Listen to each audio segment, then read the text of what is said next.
So ski season is officially over. Spring break is officially over. And our kids are returning to school for the most part next week. Right. It being spring of 2023 here. And I just thought I'd have a little conversation with you this evening about the most important thing in a lot of our lives, and that is our young people. Yep. Whether they be our own children or the children of others or under our care or whatever. And also to point out that this is probably the first time in several years where the happiness of being a child could be fully expressed. And that's a sad statement. In a way, it is a sad statement to say, but for the last 3 years, certainly to even go out and play on a ski slope was seen as something dangerous. To even go out with your family and have a burger or a free time situation was seen as something that was filled with fear and trepidation from the point of view of a young person. You bet. And I believe that us adults, with many years of experience of being abused by society in general and maybe institutions in particular, we don't realize how hardened we have become, and how susceptible people who or young people who have not gone through life's knocks and life's deleterious experiences, how affected they are. How emotionally damaged they can be from isolation with their friends, of having restrictions placed upon their family lives, and we can see that when we see the contrast of recently, where you could go out and you could go to a restaurant, you could go to a holiday situation where you could go skiing perhaps, and not have any restrictions upon you whatsoever. Right. What a sigh of relief. It's almost like a war being over. Mm-hmm. It's like victory over COVID day. Mm-hmm. If I don't get banned for saying that word. Mm-hmm. And I just wanted to know if you felt it in the air as well. Yes, I do. And can we ever repay our young people for the damage that we've caused them? Not personally, but the damage our society has caused them? And can we ever know the full extent of it? Well, not for the next little while, truth to be told. But then again, those who are particularly perceptive will definitely feel the difference between this year and the past several years. Right. So most of them tends to be more upbeat and more joyous, even for this year's spring break period. Yes. So, for example, one of my boys, he, been up and up and up to the local ski hills several times with his friends, and yes, he couldn't be more happier. Wonderful. Even though it's coming close to the end of the ski season, and the snow start to melt. It's not the skiing condition up on the mountains are not as good as weather was during December. Yes. Hey, they have fun. They seem to enjoy themselves more so than during the past several years. Absolutely. Mm-hmm. And as an educator myself, I know that young people's minds are not rational That's right. necessarily to the extent that an adult's is. Mm-hmm. They don't make the same kind of valuations based on logic and reason, right, that perhaps more educated elders do. They see the world as a life moment. They live in it now. And the conditions that they're living under are immediate. And they don't necessarily, of course they do to a certain extent, but they don't necessarily weigh and balance everything according to what might be coming in the future. You know, they want to have a good time now. They want to have fun with their friends now. And if you're putting a restriction, then they feel abused now. And it causes an emotional reaction, which in a developing mind and a developing psyche can leave a scar. And that scar, if it's not carefully managed or perhaps excised somehow, can grow into an aberration, and that aberration can cause a delinquency, and can even lead to serious psychological self-harm. Certainly. And we have yet to see the full horror of what certain so-called protectors of our society have wrought upon us. They've wrought upon us a storm of abuse, especially against our young people, which is unimaginable to anyone except a youth, because we have a different perception of time. We're able to put up with a hardship that we can see might be over soon. You know, we can put up with a restriction which might be, you know, canceled later. But you can't replace the fun of a Saturday or a Sunday or the enjoyment of young people's happiness and lives that was taken away even for 1 second. You bet. It's invaluable. And that's the true crime. The true crime that's been committed, because we now have the statistics that prove that there were no there were no excess deaths. Correct. During the so-called epidemic. Correct. Well, how can you have an epidemic with no excess deaths? I don't get it. Now, I've talked to some medical professionals who are acquaintances and friends of mine about this topic, and just gave them the statistics point blank and asked them for their opinion. I'm not, accusing them of being idiots. And they looked at that and the death rate, for example, which is unchanged in Canada for the last 3 years.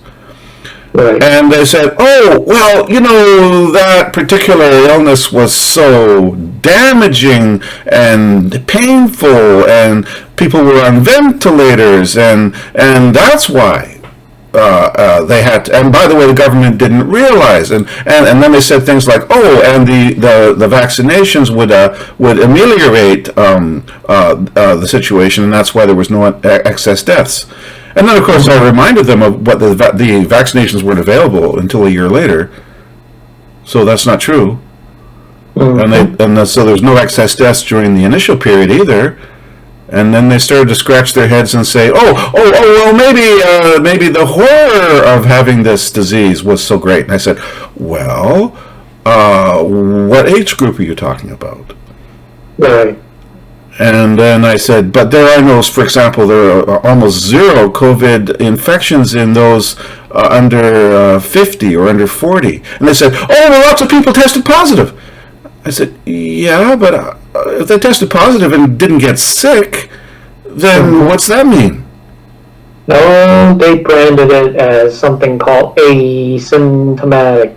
Asymptomatic. That you tested negative, then you're still a carrier. Yeah. What a bunch of lies. Still a carrier and giving it to who? To nobody. Oh. There's no proof. So you're carrying something. Successfully laboratory separated the disease. Okay. And show us proofs. Well, the purpose of tonight's conversation is not to go into that massive pile of garbage called the so-called epidemic and look at all of the lies that were told and foisted upon us and look at all the proofs to show that what was said was not true and never was. That's not the purpose of tonight's conversation. It's simply to say the fact is almost zero young people were adversely affected, and if they were told that they had COVID, it was certainly, the symptoms were certainly no different than having a serious flu, which of course is a childhood, malady, and even older people get the flu. So, I mean, I had a student who told me they had had COVID. And I said, how did you know you had COVID? He said, oh, I tested positive for COVID. I said, well, did any of your friends have a flu or a cold this year?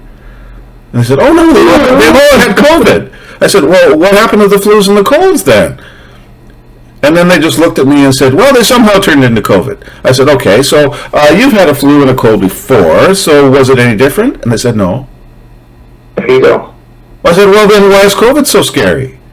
And they thought about it for a second, and they said, well, I guess it's the same, isn't it? I said, well, but before, in the past, your whole school wasn't in fear, and everybody wearing masks and pointing fingers at each other and having to take shots because of something that's the same as a normal cold or a flu. Was it they? Huh? And they said, oh, well, we had to do those things in order to prevent it from becoming serious. I said, well, what about the countries which didn't have any shots or measures at all, such as Africa? How come they're not all dead, dropped like flies? Well, to a certain point, you can't start asking young people to answer those questions because they shouldn't have to. Correct. Adults are there to protect them, not interrogate them. That's right. They should be protected from these things. They shouldn't be forced to answer difficult scientific questions in grade 6. And they shouldn't be asked to judge whether they need a mask or not. They should be protected by their teachers, protected by their parents, protected by the institutions of society, such as the medical profession. But they weren't. Correct. They were abused. They were abused by the ignorant parents. They were abused by the society, by the authorities, by the institutions, and everything in between. Why? Why did all this abuse take place? Was it just simply in the name of profit? Drug companies trying to manipulate governments and everybody else in order to make billions? Is it that simple? Do we live in that kind of world? That's part of the equation, I think. Well, in that case, we live in a world of evil. That's right. Because these companies, they have pervasive influence on the medical profession. They can make or break doctors. They can decide whether to finance their educations or not. They can decide whether to give them all kinds of privileges if they prescribe their medications or not. You can get hired or fired on how whether you have the recommendations of some pharmaceutical corporation behind you. Correct. Well, this is an abusive system then, and it's not designed for the health or the welfare of our children. Nope. Now, as a parent, what's more important, a pharmaceutical drug company or the health of your child? Of course, I will choose the latter. Of course, and every parent would. So that, in other words, we're faced with a situation where we either protect our children or we eliminate these people and their companies and their diabolical scientific lies and concoctions that are designed to do nothing but harm us, fill our children with fear, and give themselves profits and power over our government institutions through bribery, and our politicians, etc., through I don't know what means, bribery, I suppose. And it's a life and death existential struggle, isn't it? If indeed our children are the most valuable resource in our lives. Well, the for-profit pharmaceuticals and so-called elected political officials may not see it that way. But me, myself, yes.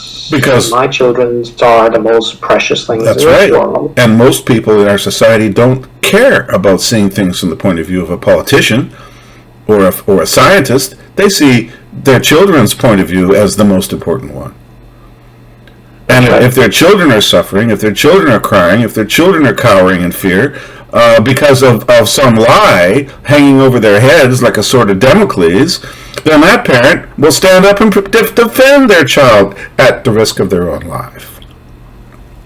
In many cases, and I believe that that's the situation that we stand in, because you know why? Now it's the truce. It's a truce. We are not under band-aids at the moment. We're free to go out and enjoy our spring break and hopefully our summer vacation. But these people and their laws and their rules haven't gone away.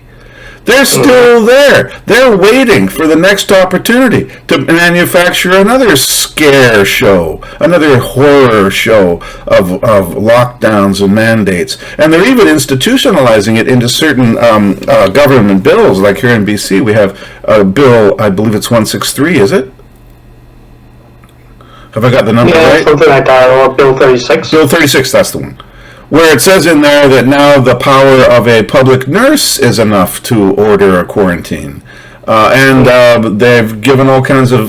now the governments of the world are being told by the United Nations that they will handle the next pandemic, and they will give the health orders to individual countries. And enforce it, too. Yep. Oh my God, now we have a world war epidemic. Well, my $1 million questions has always been as follows: who gives those elected officials the rights to, with such powerful overreach, to rule against us, to against our favors, to against our freedoms? Was it us with our And votes? who gives them the rights? Was it us with our votes, or was it something else? Well, we have been betrayed over and over again. I see. After all, we thought our votes are democratic and powerful enough to pick the choicest characters, put it into place to represent us, only to realize that it's not what it seems. As a matter of fact, our current Prime Minister is constantly tormenting us, torturing us, abusing us, terrorizing us, and so on and so forth. And I'm not an American. Who gives him the God-given rights to torture us that way? Exactly. And there's 4 people who stood up for their rights during the so-called truckers' protest, who are languishing in jail to this day and have been there for over 300 or 400 days, I believe, without trial. Yep. What? In Canada? Yet that's the fact. That's right. And I'm an American, but I've noticed that a certain ex-president is being charged with crimes from 7 years ago, which are normally a misdemeanor, and the statute of limitations is long over on them. Something about paying some woman to say nothing. Well, it's not a crime to pay somebody not to talk, first of all. Right. It's a crime to pay somebody to do something, not to do nothing. So that doesn't make sense. And also, it turns out that the prosecutor in the state of New York who's doing this against the aforementioned ex-president was his campaign to be prosecutor, because remember, it's elected in the U.S., it's appointed in Canada, but in the U.S. they're elected. His campaign was infused with over $1 million of money from the George Soros Open Society Foundation. Mm-hmm. Well, what kind of a system is it where they even allow that? I don't get it. I don't understand it. These are direct influences in our democratic system. We also have rumors, somewhat substantiated, because we've just had one of our MPs resign, who is accused of colluding with a foreign government to manipulate our Canadian public policy in regards to hostages being held in mainland China who are Canadian citizens, known as the Two Michaels. Right. Well, is this democracy? Nope. No, it's hostage taking, bribery, corruption, coercion. There's something seriously wrong with our system that, if that's possible, can we imagine for even 1 second what could have been going on behind the scenes during our so-called epidemic, which is not an epidemic at all, and I know that for a fact because as a student of history, I studied the economic and sociologic implications of the Black Death during the Middle Ages, when up to 50% of the entire population died. Right. Those are excess of normal deaths. 50%. Sure. Now that's an epidemic. Yeah. Stop.